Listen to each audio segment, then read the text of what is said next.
পুরোদমে Iran Israel ফিলিস্তিন যুদ্ধ চলছে। জানিয়ে দেব আমাদের হাতে থাকা সর্বশেষ গুরুত্বপূর্ণ আপডেট আন্তর্জাতিক সংবাদ। ইসরায়েলি বাহিনীর উপর সাহসী হামলা চালাচ্ছে হামাস, হতাশায় আত্মহত্যা করছে ইসরায়েলি সেনারা। এদিকে কাসাম ব্রিগেডের হামলায় ইসরায়েলি বাহিনীর ব্যাপক ক্ষয়ক্ষতি। আরও জানিয়ে দেব ইসরায়েলি সেনাঘাঁটিতে ভয়াবহ আগুন। এরপর জানিয়ে দেব 24 ঘন্টায় ইউক্রেনের 1400 সেনাকে হত্যার দাবি রাশিয়ার। আরও জানাবো বিদ্যুতের স্থাপনায় একের পর এক রুশ হামলা, অন্ধকারে পুরো ইউক্রেন। এবং সর্বশেষ জানিয়ে দেব ইউক্রেনে আছে যুক্তরাষ্ট্রের সামরিক সহায়তা। এতক্ষণ শুনছিলেন গুরুত্বপূর্ণ সংবাদ শিরোনাম, এবারে বিস্তারিত। তবে তার আগে অনুরোধ থাকবে ভিডিওটিতে একটি লাইক এবং কমেন্টস করে জানিয়ে দিন আজকের ভিডিও সম্পর্কে আপনার মূল্যবান মতামত। আর অবশ্যই এই ভিডিওটি আপনার ফেসবুক সোশ্যাল মিডিয়ায় শেয়ার দিয়ে ছড়িয়ে দিন আর জানিয়ে দিন আপনি কোন জেলা থেকে বা কোথা থেকে আমাদের এই সংবাদটি শুনছেন বা দেখছেন।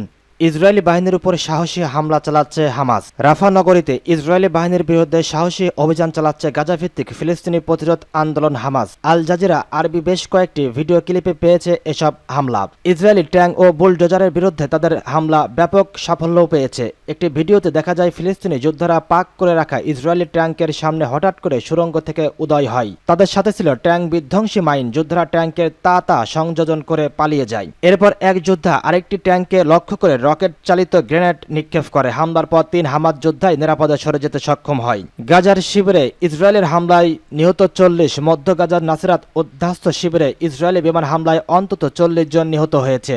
নিহতদের মধ্যে বেশ কয়েকটি শিশুও রয়েছে। সোমবার রাতে নুসরাত শিবিরে কারাজা পরিবারের মালিকানায় থাকা একটি 3তলা ভবন এবং পাশে থাকা একটি স্কুলে ইসরায়েল বিমান হামলা চালালে তারা নিহত হয়। আল জাজিরার খবরে বলা হয় ইসরায়েলি হামলার ভবনটি পুরোপুরি বিধ্বস্ত হয়েছে। এখানে 100টি উদ্ধাস্ত পরিবার বাস করত। তাদের অনেকেই দক্ষিণ গাজার রাফা এলাকা থেকে এসেছিল। নুসরাত শিবিরে সরকারিভাবে নিবন্ধিত প্রায় 85,409 ফিলিস্তিনি বাস করত, তবে প্রকৃত সংখ্যা আরও বেশি বলে জানা গেছে। শিবিরটি 1948 সালে বিপর্যয়কর নাকবার পর প্রতিষ্ঠিত হয়েছিল। ওই সময় সদ্য সৃষ্ট ইসরায়েলি থেকে 7.5 লাখ ফিলিস্তিনিকে জোর করে উচ্ছেদ করা হয়েছিল। মঙ্গলবার ইসরায়েল উত্তরের জাবালিয়া উদ্ধাস্ত শিবিরেও হামলা চালায়। এদিকে আল জাজিরা খবরে বলা হয়েছে হামাস যোদ্ধারা জাবালিয়া এবং রাফায় ইসরায়েলি বাহিনীকে প্রবলভাবে প্রতিরোধ করে যাচ্ছে। হামাস যোদ্ধারা জানিয়েছে তারা একেবারে কাছাকাছি এসে হামলা চালিয়ে 7 ইসরায়েলি সৈন্যকে হত্যা এবং 12টি ইসরায়েলি সামরিক যান ধ্বংস করেছে। এসব যানের মধ্যে ট্যাঙ্কও রয়েছে। ইসরায়েলি সামরিক বাহিনী জানিয়েছে গাজার মঙ্গলবার তাদের 14 সৈন্য আহত হয়েছে। সূত্র Al Jazeera Middle East Eye. Qassam ব্রিগেডের হামলায় ইসরায়েলি বাহিনীর ব্যাপক ক্ষয়ক্ষতি।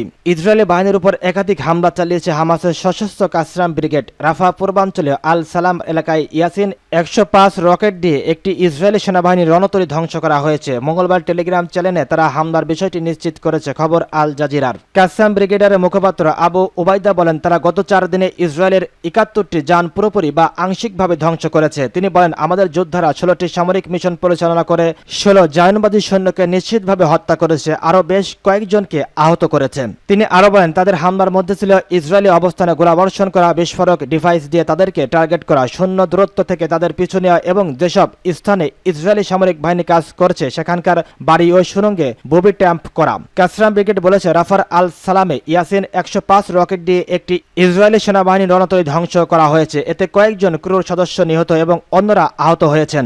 এছাড়া রাফার পূর্বাঞ্চলে ইসরায়েলি সামরিক বুলডোজার উড়িয়ে দেওয়া হয়েছে। তারা আরও জানিয়েছে গাজার উত্তরাঞ্চলে জাবালিয়ার পূর্বাঞ্চলে একদল ইসরায়েলি সেনা ও সামরিক যানে গোলাবর্ষণ করা হয়েছে। একই সঙ্গে জাবালিয়ার উত্তর পূর্বে ইয়াসিন 105 রকেট দিয়ে মার্কাফা ট্যাঙ্ক লক্ষ্য করে হামলা চালায়। পাশাপাশি জাবালিয়ার পূর্বাঞ্চলে স্নাইপারের গুলিতে এক ইসরায়েলি সেনা আহত হয়েছেন। হামাসের হামলা নিয়ে ইসরায়েল কোনো মন্তব্য করেনি। এদিকে ফিলিস্তিনের অবরুদ্ধ গাজা ভূখণ্ডে ইসরায়েলি বিমান হামলায় কমপক্ষে 30 জন নিহত হয়েছেন। আহত হয়েছেন আরো বহু মানুষ। অবরুদ্ধ এই উপত্যকাটির মধ্যাঞ্চলীয় নুসরাত শরণার্থী শিবিরে একটি ভবনে ইসরায়েল হামলা চালালে হতাহতের এই ঘটনা ঘটে। ইসরায়েলি সেনাঘাঁটিতে ভয়াবহ আগুন। ইসরায়েলের একটি সেনাঘাঁটিতে ভয়াবহ অগ্নিকাণ্ডের ঘটনা ঘটেছে। রাজধানী তেল আবিবে অবস্থিত হাসমের নামে একটি ঘাঁটিতে এই ঘটনা ঘটে। ইসরায়েলি সংবাদ মাধ্যম টাইমস অব ইসরায়েল মঙ্গলবার এক প্রতিবেদনে বিষয়টি নিশ্চিত করেছে।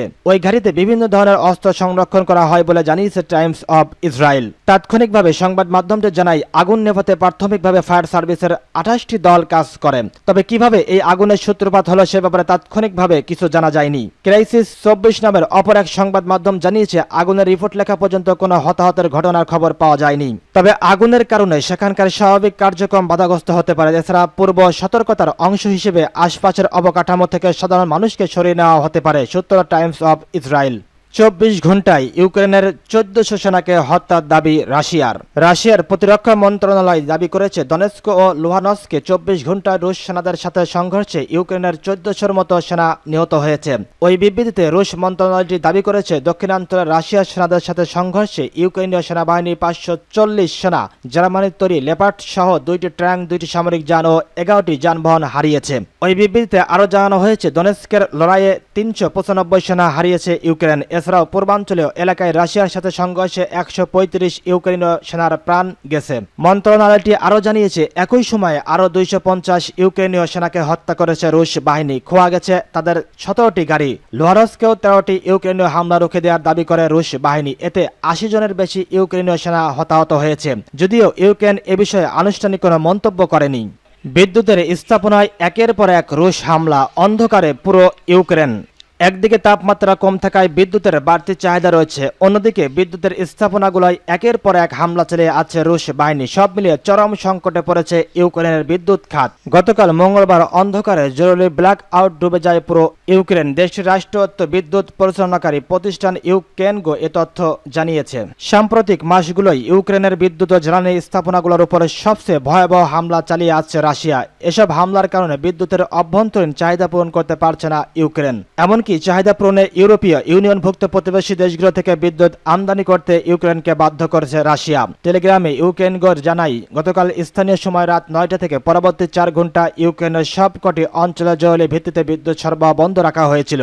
এর ফলে অন্ধকারে ডুবেছিল পুরো ইউক্রেন। প্রতিষ্ঠানটি এর পিছনে দুটি কারণ চিহ্নিত করেছে। এক, ইউক্রেনের বিদ্যুতের স্থাপনাগুলোয় রুশ বাহিনীর একের পর এক হামলা। 2, তাপমাত্রা কম থাকায় বিদ্যুতের চাহিদা বেড়ে যাওয়া। সামাজিক যোগাযোগ মাধ্যমের পশ্চিমাঞ্চলের লিভিত শহরের কিছু ভিডিও ছড়িয়ে পড়েছে। এতে দেখা গেছে শহরের কেন্দ্রস্থলে ভবনগুলো অন্ধকারে ডুবে আছে, সড়ক বাতিগুলো জ্বলছে না। এদিকে রাজধানী কিয়েভের স্থানীয় কর্তৃপক্ষ জানিয়েছে অন্তত 10% বাড়ির বিদ্যুৎ সংযোগ বিচ্ছিন্ন করা হয়েছে। ইউক্রেনে আসছে যুক্তরাষ্ট্রের সামরিক সহায়তা। ইউক্রেনের জন্য যুক্তরাষ্ট্রের সামরিক সহায়তা আসছে। মার্কিন পররাষ্ট্রমন্ত্রী অ্যান্টনি ব্লিংকেন গতকাল মঙ্গলবার কিয়েভ সফরে এসে একথা বলেন। ইউক্রেনের উত্তর পূর্বের খার্কিভ অঞ্চলে রাশিয়ার হামলা জোরদার হচ্ছে। এই পরিস্থিতিতে কিয়েভ সফর করেছেন মার্কিন পররাষ্ট্রমন্ত্রী। কয়েক মাসের রাজনৈতিক টানাপোড়েনের মধ্যে মার্কিন কংগ্রেস সম্প্রতি ইউক্রেনের জন্য সামরিক সহায়তা প্যাকেজ অনুমোদন করেছে। এর কয়েক সপ্তাহের মধ্যেই ব্লিংকেন ইউক্রেনে এলেন। রুশ হামলার মুখে কোণঠাসা ইউক্রেনের সেনাদের জন্য যুক্তরাষ্ট্রের এ সহায়তা প্রয়োজন হয়ে দাঁড়িয়েছিল। ইউক্রেনের প্রেসিডেন্ট জেলেনস্কির সঙ্গে সাক্ষাতের সময় ব্লিংকেন বলেন নিকটতম সময়ে সামরিক সহায়তা কিয়েভের পথে রয়েছে। রুশ আগ্রাসনের বিরুদ্ধে এই সহায়তা বাস্তব পার্থক্য তৈরি করতে সক্ষম হবে। পোল্যান্ড থেকে সোমবার দিবাগত রাতে ট্রেনে করে কিয়েভে এসে পৌঁছান ব্লিংকেন। 2022 সালে ফেব্রুয়ারি মাসে ইউক্রেনের রাশিয়ার হামলা শুরুর পর এটা ব্লিংকেনের চতুর্থ কিয়েভ সফর। মার্কিন সামরিক সহায়তার জন্য জেলেনস্কির পক্ষ থেকে ওয়াশিংটনকে ধন্যবাদ জানিয়ে বলা হয়, এই সহায়তা প্যাকেজ পাঠানোর সিদ্ধান্ত আমাদের জন্য অনেক গুরুত্বপূর্ণ ছিল।